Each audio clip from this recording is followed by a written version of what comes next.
CPM Thiruvananthapuram ജില്ലാ സമ്മേളനത്തിന് തുടക്കമായിരിക്കുന്നു. കൊടിമര ദീപശിഖ ജാഥകളൊക്കെ ഇന്നലെ വൈകിട്ട് 6:30 വിഴിഞ്ഞത്തെത്തി. പ്രതിനിധി സമ്മേളനം രാവിലെ 9 മണിക്ക് കോവളം GV രാജ കൺവെൻഷൻ സെന്ററിലാണ് നടക്കുക. പോളിറ്റ് ബ്യൂറോ അംഗം MA ബേബി അത് ഉദ്ഘാടനം ചെയ്യും. AK സ്റ്റെഫിൻ വിവരങ്ങളുമായി ചേരുന്നുണ്ട്. സ്റ്റെഫിൻ, വളരെ പ്രത്യേകിച്ചും തിരുവനന്തപുരത്ത് ഒരു പാർട്ടി വിട്ടുപോകൽ ഇതൊക്കെ എല്ലാം കഴിഞ്ഞിട്ടാണ് ഇപ്പോൾ ജില്ലാ സമ്മേളനത്തിലേക്ക് പോകുന്നത്. എങ്ങനെയൊക്കെയാണ് ഒരുക്കങ്ങൾ, എന്തൊക്കെയാണ് ഇന്ന് നടക്കുന്ന പരിപാടികൾ, അതിനുള്ള ഗതാഗത ക്രമീകരണങ്ങളടക്കം എങ്ങനെയാണ്?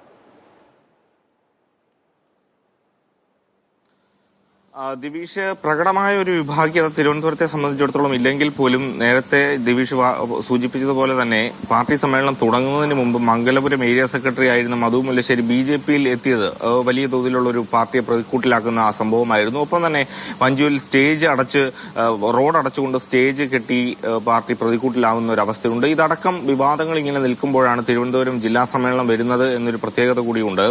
ആ വിഷയങ്ങളടക്കം ജില്ലയിലെ പാർട്ടിയുമായി ബന്ധപ്പെട്ട കാര്യങ്ങൾ, അതോടൊപ്പം തന്നെ സംസ്ഥാന പാർട്ടിയുടെ തിരുത്തൽ ഏത് രീതിയിൽ മുന്നോട്ട് പോകുന്നു, സംസ്ഥാന സർക്കാരിന്റെ ഭരണം വിലയിരുത്തൽ, ഇതൊക്കെ അടങ്ങുന്ന വിശകലനമായിരിക്കും പ്രതിനിധി സമ്മേളനത്തിൽ ഇന്ന് ഉണ്ടാവുക. രാവിലെ 9 മണി മുതലാണ് കോവളത്ത് പ്രതിനിധി സമ്മേളനം തുടങ്ങുക. വൈകുന്നേരം വരെ പ്രതിനിധി സമ്മേളനം ഉണ്ടാകും. നാളെയും പ്രതിനിധി സമ്മേളനമാണ്.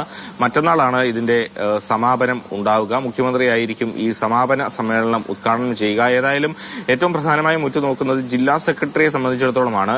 വി ജോയിക്കെതിരെ ഗുരുതരമായ സാമ്പത്തിക ആരോപണങ്ങൾ അടക്കം ഉന്നയിച്ചാണ് മധു മുല്ലശ്ശേരി പാർട്ടി വിട്ടത്. ആ തരത്തിൽ ഏതെങ്കിലും ആരോപണങ്ങൾ മറ്റ് ഭാഗങ്ങളിൽ നിന്ന് ഉയരുമോ എന്നുള്ളതാണ് ഏറ്റവും പ്രധാനപ്പെട്ട ചോദ്യം. അല്ലെങ്കിൽ മറിച്ച് യാതൊരു തരത്തിലുള്ള എതിർ നീക്കങ്ങളും ഉണ്ടായില്ലെങ്കിൽ വി ജോയി തന്നെ ഒരിക്കൽ കൂടി സെക്രട്ടറിയായി വരാനുള്ള സാധ്യതയാണ് മുന്നിൽ കാണുന്നത്. ഏതായാലും ഇന്ന് 9 മണിയോടുകൂടി പ്രതിനിധി സമ്മേളനം ആരംഭിക്കും. ശരി, സ്റ്റെഫിനാണ് വിവരങ്ങൾ പങ്കുവച്ചത് വിഴിഞ്ഞത്ത്.